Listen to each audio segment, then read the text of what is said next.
First of all, thank you, Dr. Ashmin, for adjusting me because to put my talk earlier because I have a flight which is preponed actually. And at the outset, I would like. And at the outset, I would like to thank the AIOS for giving me this opportunity.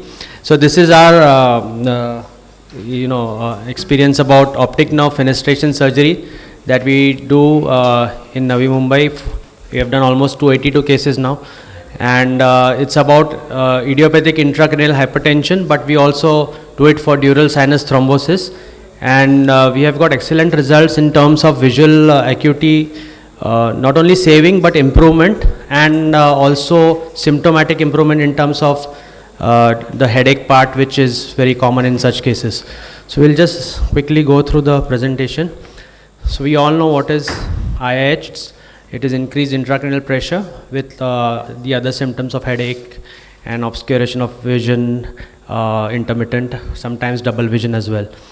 And we use fundus photography, perimetry, field tests, OCT of the optic nerve, and MRI for diagnosis. Usually people are in their 30s, and the male-female ratio is usually 1:5.5 according to a study. And another study says about 24% people develop blindness after such a condition. So it's very significant in our community. Underdiagnosed, mostly goes to the neurologist, and they fail to send it to the ophthalmologist or any neurosurgeon, and ultimately leading to blindness. And various risk factors, as we all know: male gender, hypertension, anemia, black race, etc. And indications for surgery usually at our place is worsening of visual fields, presence of visual acuity loss, which is quite significant, intractable headaches, anticipated hypotension if the patient is going to undergo some kind of renal dialysis or something, which can lead to sudden ischemic optic neuropathy. So in anticipation, we can do this procedure, and unable to participate in follow-ups. Certain patients cannot do that because of their condition. And various complications encountered could be diplopia, pupillary dysfunction, visual loss, which is usually transient but sometimes can be permanent because of damage to the nerve during the surgery. This was a pilot study we had done before, and about 28 patients, and we had 10 females, 4 males. Average age was around 41, and follow-up period was about 12 months. And elevated pressures that we took were above 220 millimeters of mercury in non-obese adults and 250 in obese adults. Neuroimaging studies were done. Papilledema was diagnosed. Neurologic examination was done by the neurologist, and there was no other significant neurological anomaly found except IH. And decision of surgery was taken when there was progression or there was sudden, the acuteness was severe, and the severity of loss, despite maximally tolerated medical therapy, was considered to be the indication. We follow the medial orbitotomy approach with or without endoscope. This is the surgery in short, where we expose the medial rectus muscle, we detach it, then we hook the superior and inferior rectus muscles as well, so that we can get a grip on the eyeball and take it to the lateral side, so as to expose the blood vessels, plexuses, and the nerves, and basically the optic nerve. And once that is exposed, we take fenestrations, allow the fluid to flow, slightly enlarge the openings to create a valvular effect, and then close. So we have found excellent results in terms of visual acuity improvement, as well as saving of. So you can see the fluid flowing out very nicely. This is the CSF through the optic nerve sheath. And these are the results. This is pre-operative. You can see the head of the nerve, and post-operative, the mountain is gone. It's formed a valley there. So the average time we found was 110 minutes, but with endoscope it was slightly reduced to 102 minutes. Endoscopic surgeries usually reduce the inflammation and therefore the secondary fibrosis.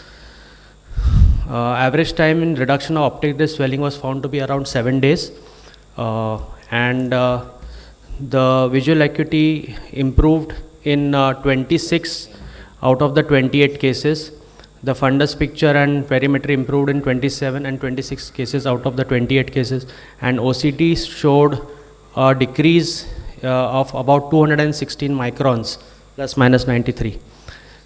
Complications were lid swelling, diplopia, transient visual obscuration, pupillary dysfunction. Video recording was done of all the procedures for video auditing these cases, and it has been found that perimetry is optic nerve head tomographic abnormalities can be well diagnosed by perimetry and OCT, and they are both equally important.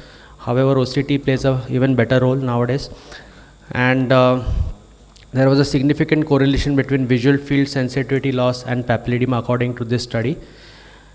And OCT is a must because the trends observed over the follow-up period support the use of both techniques, OCT and perimetry, and specifically OCT. But sometimes OCT has a problem whether we don't know whether we are actually losing nerve fibers or the papilledema is reducing, because sometimes patient is going into optic atrophy. So we initially had described an index which was called as discriminant function index, pre-op disc elevation upon post-op disc elevation. And these are the photographs of pre-op and then post-op day 3, day 10, 1 month in one of our cases. Perimetry, you can see generalized visual field loss and sensitivity loss, which improves after the procedure, and the optic nerve head also shows flattening. So recommendations for treatment are limited by the absence of randomized controlled trials. This is one of the studies by another author, which they also followed similar approach, and it compared with our study.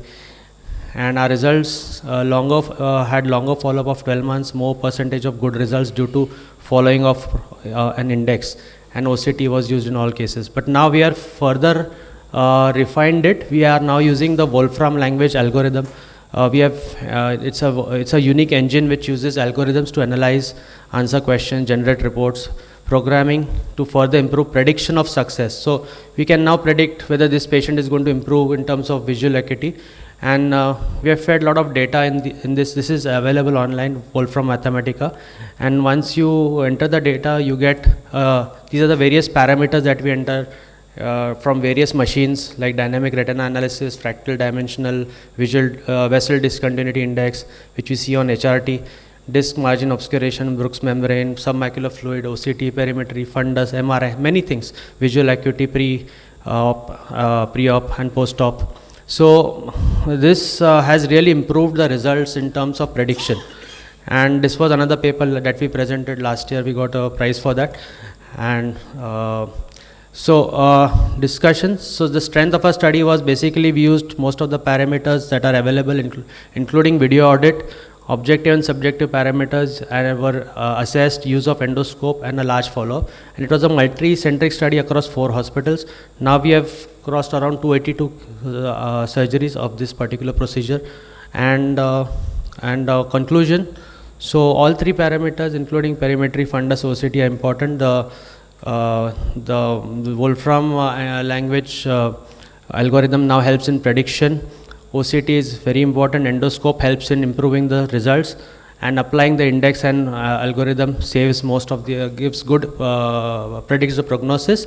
And in short, ONSF or optic nerve fenestration is a quite safe and rapid procedure. You can discharge the patient on the same day. You don't have the ventrocularis VP shunt required for such cases. We save complications of that procedure and the cost, and it gives good long-term results, including symptomatic improvement. The headache also goes away in most of our cases. So these are the references. Thank you very much.